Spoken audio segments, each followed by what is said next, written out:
ಗುರುಗೆ ಕಲ್ಲು ವಿಶೇಷ ಕಾರ್ಯಕ್ರಮಕ್ಕೆ ಮತ್ತೊಮ್ಮೆ ಸ್ವಾಗತ.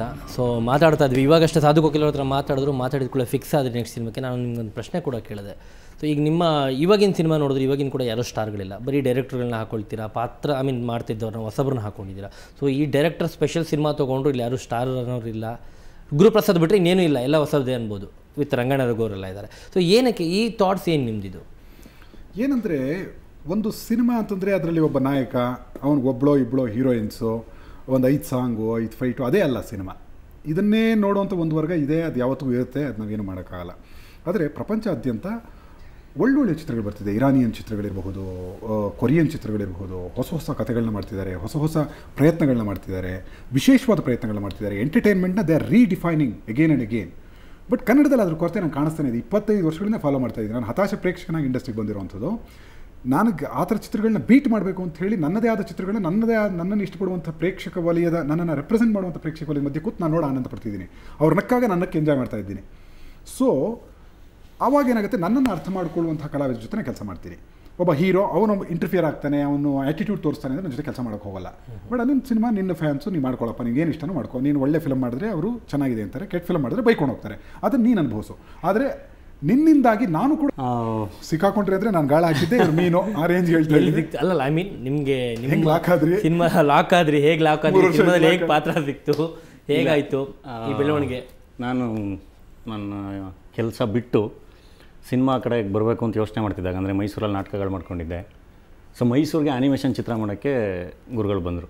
ಸೊ ನನಗೆ ಅಲ್ಲಿ ಪರಿಚಯ ಆಗಿದೆ. ಅವರು ಒಂದು ಮಹಾರಾಜನ ಪಾತ್ರಕ್ಕೆ ಒಬ್ಬರನ್ನ ಹುಡುಕ್ತಾಯಿದ್ರು, ಬಂದರು, ನಾನು ನಾಟಕ ನೋಡಿದ್ರು, ಸೆಲೆಕ್ಟ್ ಮಾಡಿದ್ರು. ಸೊ ಆ್ಯನಿಮೇಷನ್ ಸಿನಿಮಾ ಮಾಡ್ತಾ ಹೇಳಿದ್ರು, ನಾನು ಹೀರೋ ಮಾಡ್ತೀನಿ, ಬೇರೆ ಎಲ್ಲೂ ಅಪ್ರೋಚ್ ಮಾಡೋಕ್ಕೆ ಹೋಗ್ಬಿಡಿ, ನಾನು ಹೀರೋ ಮಾಡ್ತೀನಿ, ನಾನು ಪ್ರಾಮಿಸ್ ಮಾಡ್ತೀನಿ, ಮಾಡಿ ನೀವು ಪ್ರಿಪ್ರೇಷನ್ಸ್ ಮಾಡಿ. ನಾನು ಸಣ್ಣಕ್ಕಿದೆ ಅವಾಗ, ತುಂಬ ಸಣ್ಣಕ್ಕಿದೆ, ಜಿಮ್ ಮಾಡಿ ಚೆನ್ನಾಗಿ ಬಾಡಿ ಟೋನ್ ಅಪ್ ಮಾಡ್ಕೊಳ್ಳಿ, ನಾನು ಹೀರೋ ಮಾಡ್ತೀನಿ ಅಂತ. So 2008 at the end of 2008 ಆಗಲಿ ನಾನು ಟಚ್ಚಲ್ಲಿದ್ದೆ. 5 ವರ್ಷ ನೋಡ್ರಿ, ನಾನು ಕರೆಕ್ಟಾಗಿ ಗೆಲ್ಗಾಕ್ ಕೂರಿಸಿದ್ದಾರೆ. ಇಲ್ಲ, ಇಟ್ಸ್ ವರ್ತ್ ವೇಟಿಂಗ್. ಒಳ್ಳೆ ಸಿನಿಮಾ, ಒಳ್ಳೆ ಪಾತ್ರ. ಸೊ ಬಟ್ ಅದೇ ನಾನು ಕೇಳಬೇಕು ನಿಮಗೆ ಆ್ಯಕ್ಚುಲಿ. ಬಟ್ ಅವಾಗ ನೋಡಿದ ಕೂಡಲೇ ಅವರು ನೀವು ರೆಡಿ ಆಗು, ಎಲ್ಲೂ ಹೋಗ್ಬೇಡ, ನಾನೇ ಹೀರೋ ಮಾಡ್ತೀನಿ ಅಂದರೆ ಏನಕ್ಕೆ ಆ ಒಂದು ಕಾನ್ಫಿಡೆಂಟ್ ಬಂತು? ಸೊ ಅದೊಂದು ಕೇಳಬೇಕು ನಾನು ನಿಮಗೆ. ಜೊತೆಗೆ ಇನ್ನೊಂದು ಚೆಕ್ ನಿಮ್ಗೆ ಕೊಟ್ಟಿದ್ರು ಅಂತಂದರೆ, ಓಕೆ ನಿಮಗೆ ಗಲ್ಲು ಹಾಕಬಾರ್ದು, ಅಭಿಮಾನಿಗಳು ಬಿಡಲ್ಲ, ಓಕೆ ಅದನ್ನು ಸೆಕೆಂಡ್ರಿ ಬಿಟ್ಬಿಡೋಣ. ಬಟ್ ಆದರೆ ನಿಮ್ಗೆ ಈ ಪರಿಸ್ಥಿತಿಗೆ ಬಂದಿರೋದು ಯಾರು, ಏನು ಆ ಡಿಸ್ಟ್ರಿಬ್ಯೂಟರ್ ಹೆಸರು ಕೂಡ ಹೇಳ್ಬೋದಲ್ವಾ? ಡಿಸ್ಟ್ರಿಬ್ಯೂಟರ್ ಹೆಸರು ಬೇಡ, ಚೆಕ್ಕು ಕೂಡ ನಿಮ್ಮ ಹತ್ರ ಇದೆ ಇದೆ, ನನ್ನ ಜೇಬಲ್ಲೇ ಇದೆ, ನನಗೆ ತೋರಿಸ್ಲಿಕ್ಕೂ ಇಷ್ಟ ಇಲ್ಲ. ಮತ್ತು ಇದು ಆಗಿ ಹೋದ ಕತೆ. ಆಮೇಲೆ ಆ ಡಿಸ್ಟ್ರಿಬ್ಯೂಟರ್ ಇಟ್ಕೊಂಡು ನಾನು ಪ್ರಚಾರ ಬೇಕಾಗಿಲ್ಲ ನನಗೆ. ನನ್ನ ಚಿತ್ರದ ಮುಖಾಂತರ ನಾನು ಪ್ರಚಾರ ಬಯಸುವಂಥವನು. ಅದನ್ನು ಇಷ್ಟಪಟ್ಟವ್ರು 10 ಜನಕ್ಕೆ ಹೇಳಿದ್ರೆ ಅದು ನನ್ನ ಪ್ರಚಾರ ಸಾಕು. ಆ ಡಿಸ್ಟ್ರಿಬ್ಯೂಟರ್ ಅವನು ಮಾಡಿದ ವ್ಯಾವಹಾರಿಕವಾದ ಒಂದು ತಪ್ಪು ನಿರ್ಣಯ, ಅದು ನನ್ನ ಮೇಲೆ ಪ್ರತಿಫಲಿಸಿ ನನ್ನ ಕೆರಿಯರಲ್ಲಿ ಒಂದು 2 ವರ್ಷ 2 ತಿಂಗಳು ಡಿಲೇ ಮಾಡಿ ಈ ಥರದ್ದೊಂದು ಇಕ್ಕಟ್ಟಿಗೆ ನನ್ನ ಸಿಕ್ಕಾಕ್ಸ್ತು. ಹಾಗಾಗಿ ನಾನು ಆತನ ಕ್ಷಮಿಸಿಬಿಟ್ಟಿದ್ದೀನಿ. ಮುಂದೆಂದು ಯಾರು ಬೇರೆ ನಿರ್ದೇಶಕರಿಗೆ ಈ ಥರದ್ದು ಮಾಡಬಾರ್ದು ಅಂತ ಹೇಳಿ. ಸೊ ಅದನ್ನು ಬಿಟ್ಟು ಹಾಕಿದ್ದೀನಿ, ಮನಸ್ಸಿಂದ ತೆಗೆದು ಹಾಕಿದ್ದೀನಿ. ಹಾಗಾಗಿ ಆತನನ್ನು ಪಬ್ಲಿಕ್ ತರಕ್ಕೆ ನಾನು ಇಷ್ಟಪಡಲ್ಲ. Point number 1. ಮತ್ತು ಅದು ಸಭ್ಯತನವೂ ಅಲ್ಲ. ವ್ಯವಹಾರ ಮುಗಿದೋದ ಮೇಲೆ ನಾವು ಅದರ ಕಡೆ ಮಾತಾಡಬಾರ್ದು ಅಂತ ಹೇಳಿ ಪಾಯಿಂಟ್ ನಂಬರ್ 1. ಏನು ನನಗೆ ಕೆಟ್ಟ ಹೆಸರು ಬಂದಿದೆ, ಯಾರಾದರೂ ನನಗೆ ಆ ಆ್ಯಡಿಂದ ತುಂಬ ಬೇಜಾರು ಮಾಡ್ಕೊಂಡು ಗಲ್ಗೆ ಹಾಕಿದ್ದಾರೆ, ಮತ್ತೊಂದು ಈ ಥರದ್ದು ಏನು ನಡೆದಿದೆ ಎಲ್ಲದಕ್ಕೂ ನಾನು ಒಂದು ಸರಾಸಗಟಾಗಿ ಒಂದು ಕ್ಷಮೆ ಕೇಳೋಕ್ಕೆ ಇಷ್ಟಪಡ್ತೀನಿ.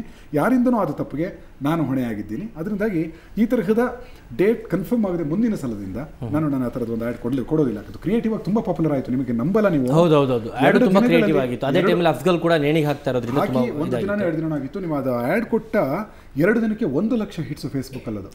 ಅಷ್ಟು ಪ್ರಚಾರ ಸಿಕ್ಬಿಡ್ತದೆ ಅದಕ್ಕೆ. ನಮ್ಮ ಈ ಇದರಿಂದ ತಪ್ಪಾಯ್ತದು.